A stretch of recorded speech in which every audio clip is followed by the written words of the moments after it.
And once you get them and reassure them about this, usually you can move on to tell them about the animals and what's going on with other animals.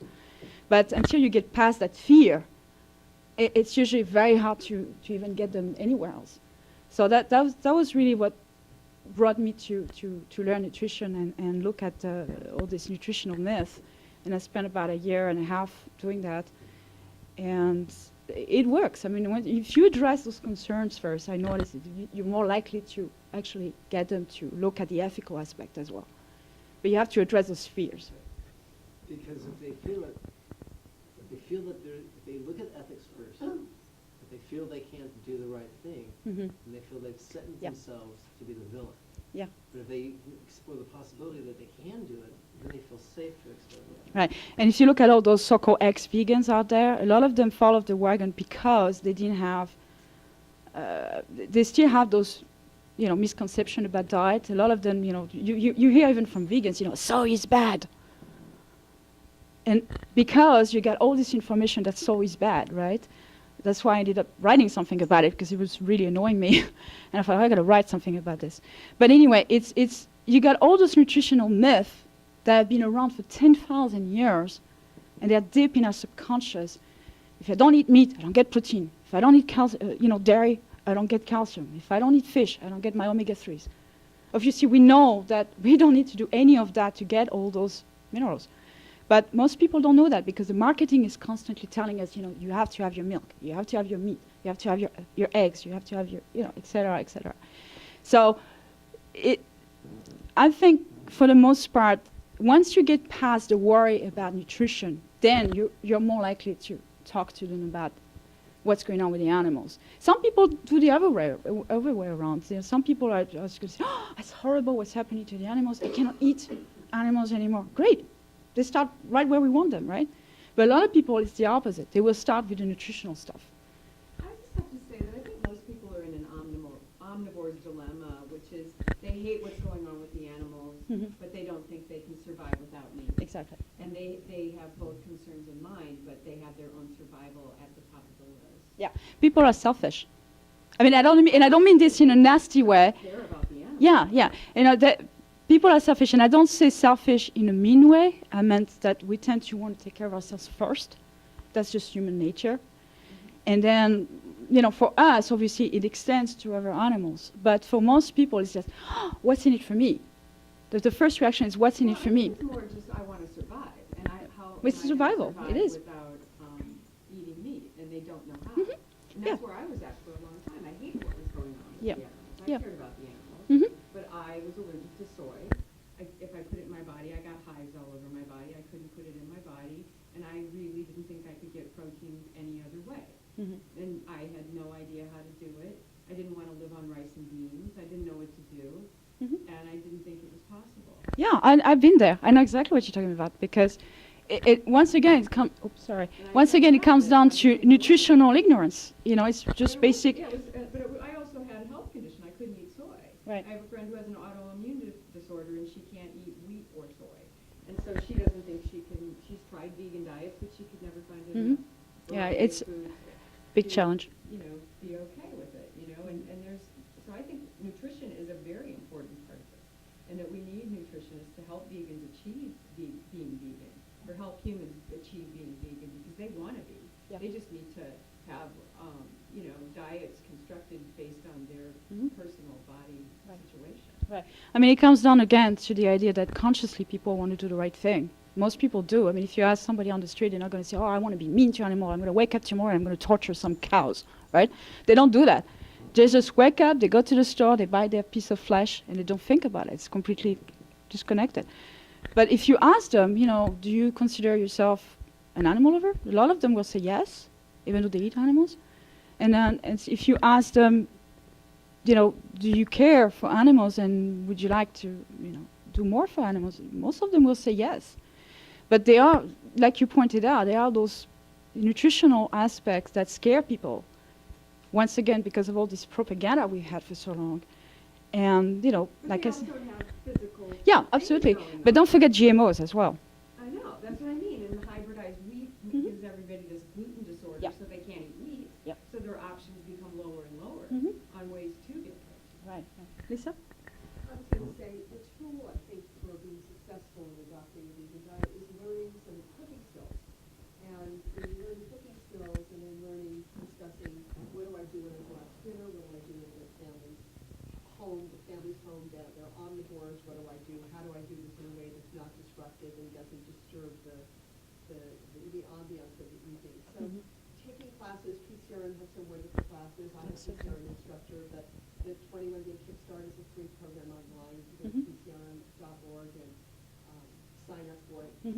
Colin Patrick Gojo also has And then they'll coach yeah. you through it. There are food collect instructors like myself all over the country, and there's a number of them in LA. I'm one of them.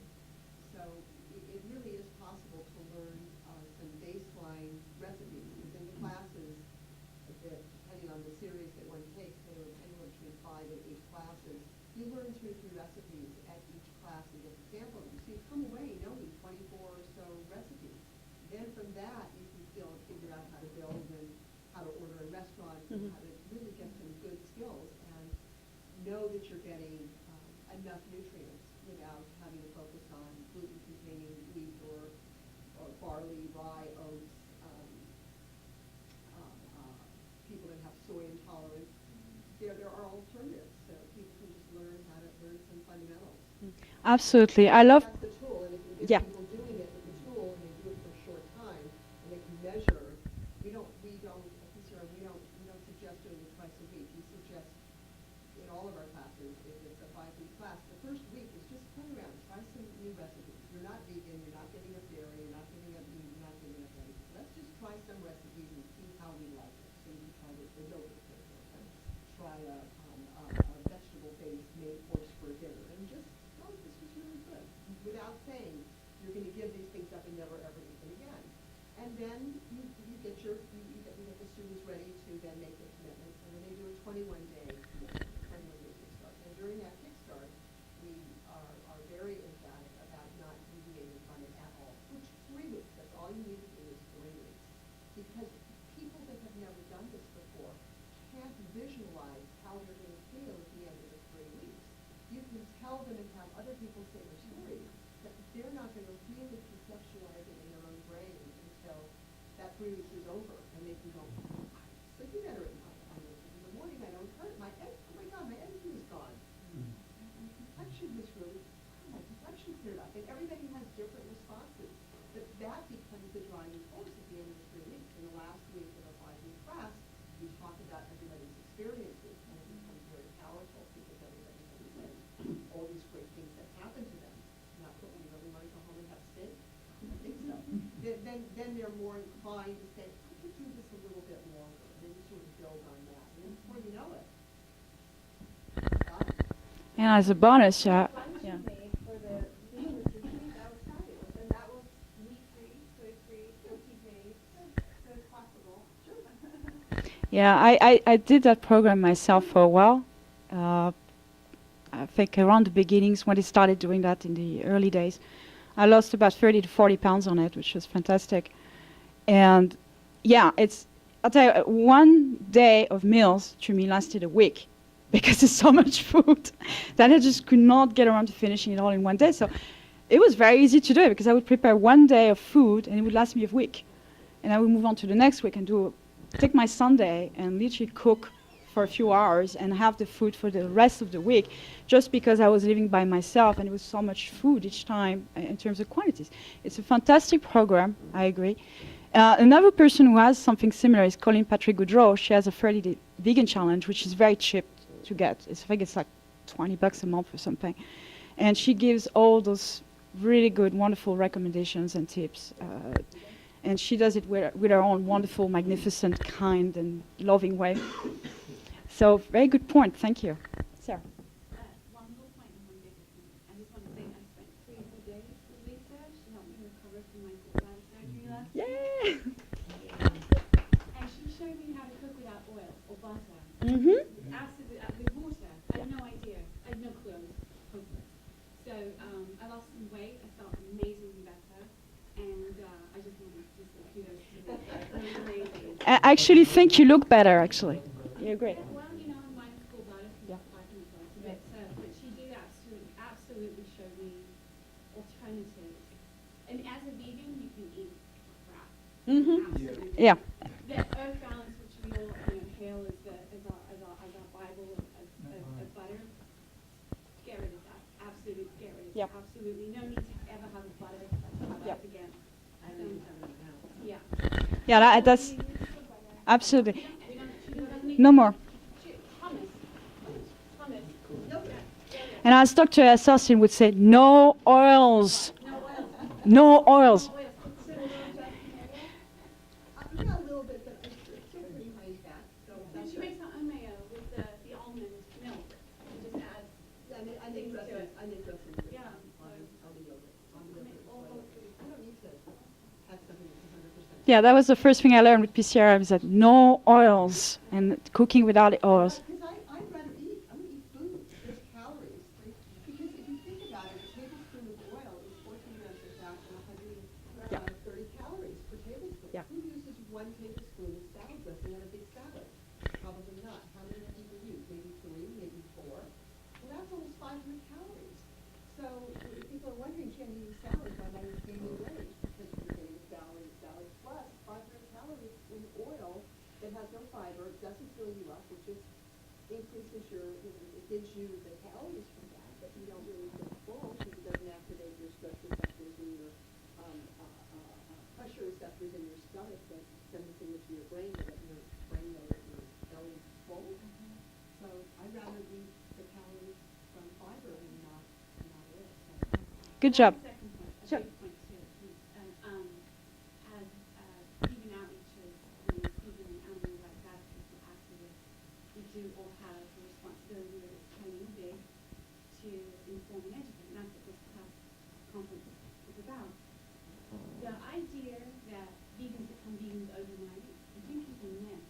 I think most of us, maybe there are a few that have done that, but most of us have had a journey before we became vegan. And then once you go vegan, yes, you're either in or out. But most of us have come to that through our own path, either through vegetarianism or whatever it is. So we have to remember that when we address people on the street. Now, like what Ross said, which is when people ask you questions and they justify, they're actually not fighting with you. These are questions that are in their head. I used to ask it myself. Yeah, Yeah. we all did. Isn't it great when you actually meet someone and you can ask somebody that same question that's in your head? So remember, they're not. Some people fight. Except for the young guys that go, well, I like me. I said, well, thank you so much. But They sure do that. And do say Gotta go pink and Viagra. I exercise. I have to have my meat. I know. Yeah, we all heard that. But the people who do stop and do sort of challenge you, they actually can challenge themselves. Yeah. So we should, as advocates, remember that and remember our own personal journey. It took us a long time to get there. So when we're approaching people, just to remember that and not to feel when they take that booklet and they just put it in their bag or they're like, okay, thanks. Remember, you just planted a little seed. Maybe a month from now, maybe 10 years from now. Hopefully it's not 10 years. It could be 40 years. But hopefully, well, actually, when it's vegetarian, it's protein. But that little seed is a seed we should all plant. And remember, it will grow, and we should be positive and hopeful about it. Yeah, absolutely. I agree with you 100%. And let's not forget, speaking of the subconscious and the conscious part, that we have to deal with 95% programming in the subconscious from, like I said, not just their life now, but their parents' life, their culture's life, their religion, 10,000 years of habits that are programmed into them.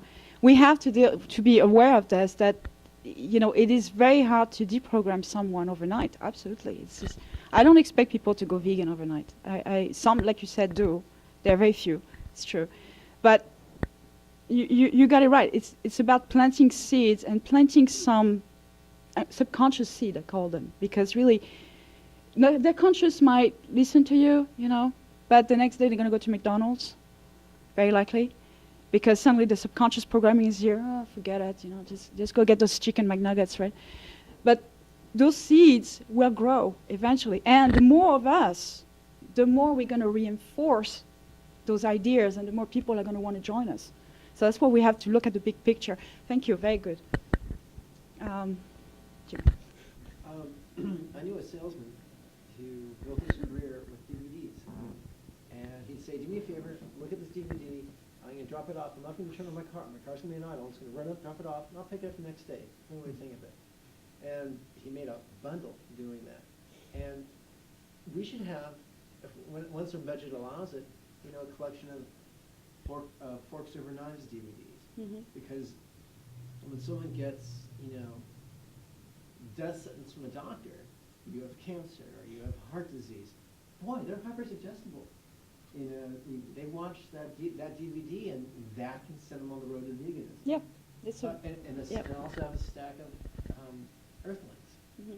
for all your 20-something friends and all your 18-year-old friends who are really primed to care about It the really depends on people too, Right, because yeah. some people are going to be open to the idea of the nutritional idea. Some people are going to go straight to the ethical. So have both piles of Right. DVDs. And so some people, if you give them Earthlings and they don't want to know, either they're going to be horrified and make a change, or they're going to just, forget it, Educated. Or Vegucated. Vegucated is actually a much better example.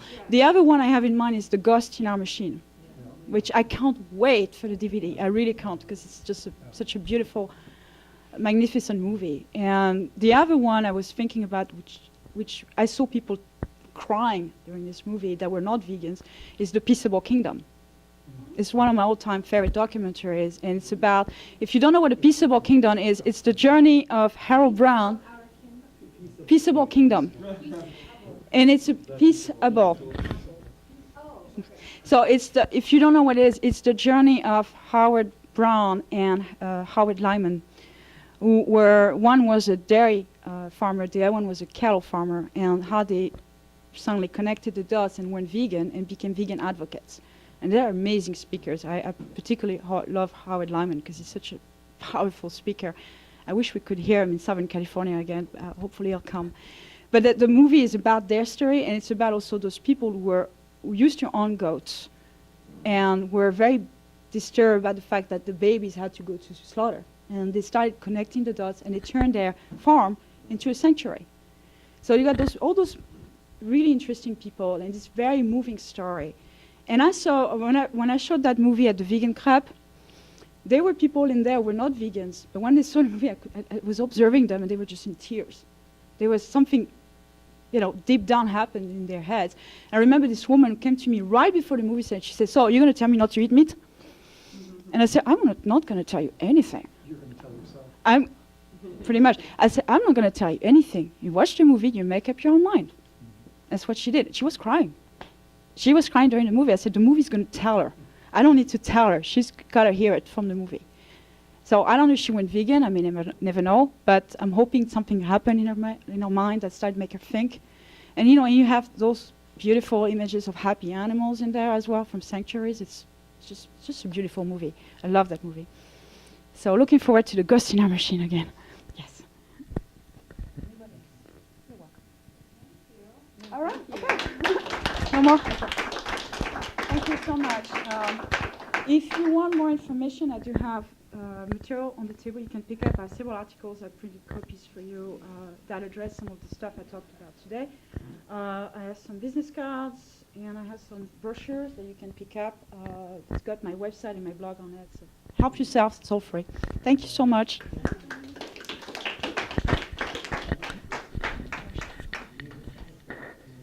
Now we can drink.